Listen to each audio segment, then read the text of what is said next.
My name is Austin Rutherford and welcome to my channel where we talk all things business, finance, and real estate. Today we're going to be talking about 8 houses that I just purchased, and we're going to break down how the deal came about, the numbers behind the deal, and most importantly, how I did this entire deal using none of my own money. But before we jump into that, if you could smash that like button for the YouTube algorithm, it'd be greatly appreciated. So these right here are the 8 units that we purchased. It's actually 4 duplexes, and how we came across this deal is a wholesaler ended up sending us this opportunity. So what is a wholesaler? Very quickly, it's when a person gets a seller to agree to sell a property for a number, and then they go out there and try and find a buyer for a higher number. So we got this opportunity. I looked at it very briefly. I saw the purchase price, I saw the amount of units, 8, and I saw the zip code, and I was like, man, this could really be a deal. So I dove into all the numbers, pulled the as-is comps, pulled the ARV comps, pulled the rent comps, and put all the numbers together on a spreadsheet to see if this deal actually made sense. My goal is to always do these real estate deals without ever having to use a single penny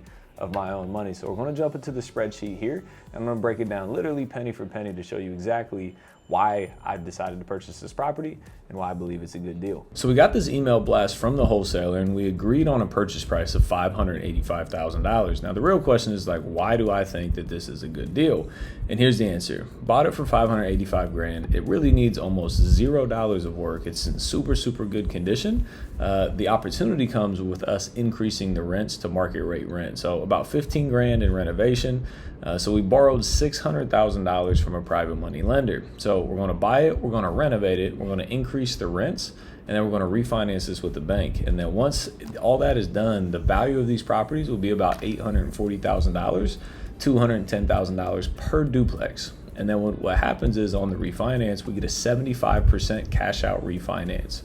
So 75% of $840,000 is 630 grand. So at closing, the bank's going to give us back $630,000, and we're all into this bad boy for just about $630,000.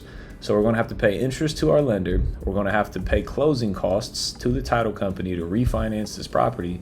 And all of that, including the purchase and the renovation, is $630,000, leaving us with the cash out of profit, non-taxable income, by the way, of $273.93.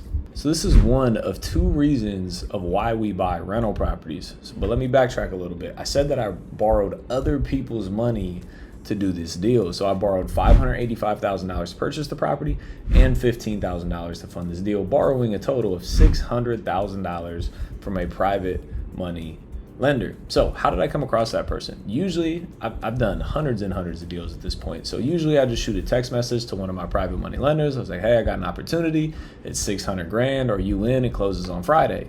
The problem is I reached out to like my 10 private money lenders, and all of them said that they were out of money or that they only had, maybe $100,000. It's a problem when you need 600 grand. So this is the first time in a long time where I didn't get this deal immediately funded. So I actually had to literally pick up my cell phone. I had to grab my cell phone and go through contact by contact by contact by contact and think about who could potentially be a good private money lender. And I literally just started going through the call logs. I probably ended up calling 20, 30 people. Ended up coming across a buddy that I met at another mastermind. So that's the power of networking, right? I met him at another mastermind, picked up the phone, gave him a call. He's like, yeah, man, I'm in. I can fund this deal for you. So he ended up funding the $600,000. Now the catch is he can only fund it for 60 days. So I'm going to borrow the money for 60 days, and then I have to either refinance this out of this, which is way too close of a timeline, or I got to bring another lender to replace his $600,000 in 60 days. So luckily for me, I have another deal that's refinancing here in about a month. And then my private money lender is going to get paid off, and then they're going to reinvest that money on this deal to pay off my current private money lender that just funded the purchase of this deal. I know that was a lot there. Long story short, all you need to know is I raised 600 grand from a private money lender to fund this deal. Now, like I said earlier, that's only one of 2 reasons that we buy rental properties. The second reason is that the property actually needs to cash flow. The only way people go bankrupt is from lack of cash flow. So the property has to cash flow for it to make sense financially. Now, this is where a lot of deals tend to start falling apart. So let's jump back into the screen so I can show you why this deal will or will not cash flow. So if you look here, remember the ARV, we're taking 75% cash out on the refinance. So the loan amount is 630 grand, and our interest rate is going to be roughly about 5% with the 25-year amortization. So all of that with the loan amount and the interest rate and the AM schedule is going to give us a monthly mortgage payment of $3,682. Now we have to pay property taxes on top of that. which will be about $595 per month. And then we also have to pay insurance, which will be about $250 per month.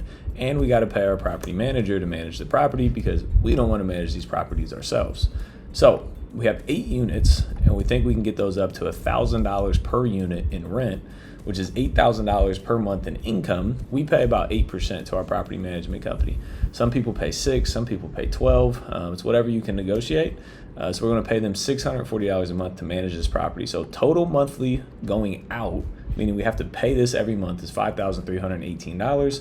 Total monthly coming in a perfect world, if all units are rented and all tenants pay, is $8,000 in, meaning that we're gonna make a profit of about $2,700 per month. Now again, this is in a perfect world. There's gonna be some vacancies, there's gonna be some repairs. So we'll end up profiting monthly anywhere from $1,000 to $2,000 a month.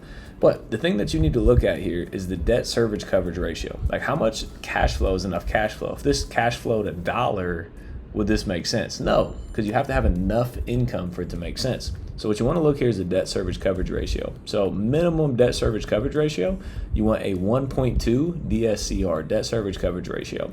Because when you go to a bank to refinance this property, the bank's going to require that it has a minimum of a 1.2 DSCR, because the bank will not lend the money if they don't believe that they're going to get the money back. And that's what debt service coverage ratio does. It ensures the bank that you have at least 20% more money coming in every month than what you have to pay the bank. So you want to have at least a 1.2. So let's say we thought that, this could only rent for $900 a unit. Still be a good deal. I said we thought this could only rent for $850 a unit. Boom. It's less than a 1.2. So if this was the deal, I would have to think about doing this, or I would just have to put more of my money into the deal. But for this, we think it's $1,000, 1.45. That's amazing debt service coverage ratio, by the way. And that is why this deal cash flows and why we purchased the property. So there's 3 huge lessons that I learned from this deal. And the first thing is to act quickly. When I got that email from the wholesaler, literally within a couple hours, I had the property in contract. I jumped on my computer ASAP, I ran the numbers, I reviewed the pictures, I looked at the comps, I looked at the rental comps, and literally I crunched all my numbers very, very quickly, picked up the phone and called the wholesaler. I emailed the wholesaler and they didn't respond. So I was like, nah, we're getting this deal. So I picked up the phone, called the wholesaler, and negotiated the deal on the spot. So that's takeaway number 1. Takeaway number 2 is I see a lot of people out there saying like, hey Austin, the market's too hot, there's not any good deals out there. There's still good deals out there. I actually paid this wholesaler, I think about a $30,000 assignment fee to assign this deal to me. So not only did I get a good deal, but the wholesaler made $30,000 on top of that. So there 100% are good opportunities out there. And takeaway number 3 is you can get your deals 100% funded using other people's money. You do not need your money to do this business of real estate. I promise you, you don't. I've done hundreds of deals all using other people's money. So if you want to learn exactly how private money works, how OPM, other people's money works, if you check out this video up here, I break it down top to bottom for you. So comment below, let me know any questions or feedback you have on this video. While you're down there, make sure you smash that like button for the YouTube algorithm. I would greatly, greatly appreciate that. I'm trying to get in front of more people, and make sure you hit that subscribe and notification bell so you can get all this content going forward. As always, appreciate you being here. See you on the next one.